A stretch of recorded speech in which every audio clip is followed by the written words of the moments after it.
Ciara, to say your exercise with this would be something of an understatement. Yeah, I was furious listening to it, and I don't know how to put any other finer point on it than that. I felt that we, the Irish people, were insulted by NPHET yesterday. I felt our intelligence was insulted and our integrity was insulted. The idea that we were all going to run to the airport and put bits of butter into tests and all sorts of things, when we have seen consistently since the start of this pandemic that the vast majority of people have actually shouldered extraordinary restrictions and extraordinary burdens to support the pandemic movement and to support our battle against COVID. So I thought it was an extraordinary and, yes, exactly as Tim Peto, Professor of Oxford, said yesterday, paternalistic, old-fashioned view of people. And we've seen this before. NPHET did the almost exact same thing with masks. They said we shouldn't use them because, one, we would use them wrong because we're that stupid, and two, if we did use them, there wasn't any evidence that it was going to be supported. We had to wait for the evidence. We're in a pandemic.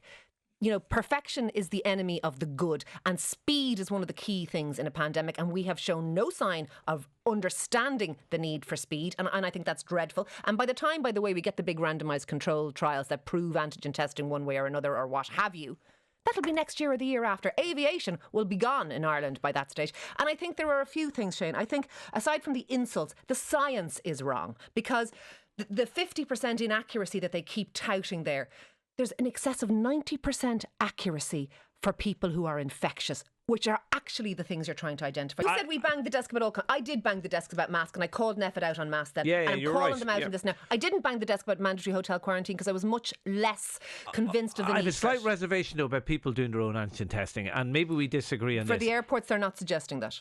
They're not suggesting self-testing. Self-testing exists because the little tests exist. The airports would do the antigen testing. Well, there would be a facility within them. Can I just say one last thing? We talked, you mentioned during the week on the show, Shane, that 30 billion in savings has now been accumulated in Irish banks, far in excess of any level of savings we've ever seen before. And there's a reason for that. And the reason is there are lots of people in secure, safe, well-paid jobs that have taken no hit and have nothing to spend their money on. And then there's the country of the other half who are living on the pup, that are watching their businesses go to the wall, that have been made redundant. They're in aviation, they're in hospitality, they're in events. Well, and the antigen testing isn't going to affect hospitality. The people making the decisions about all of this are in the protected group, and they're making the decisions for the other group. It's not right.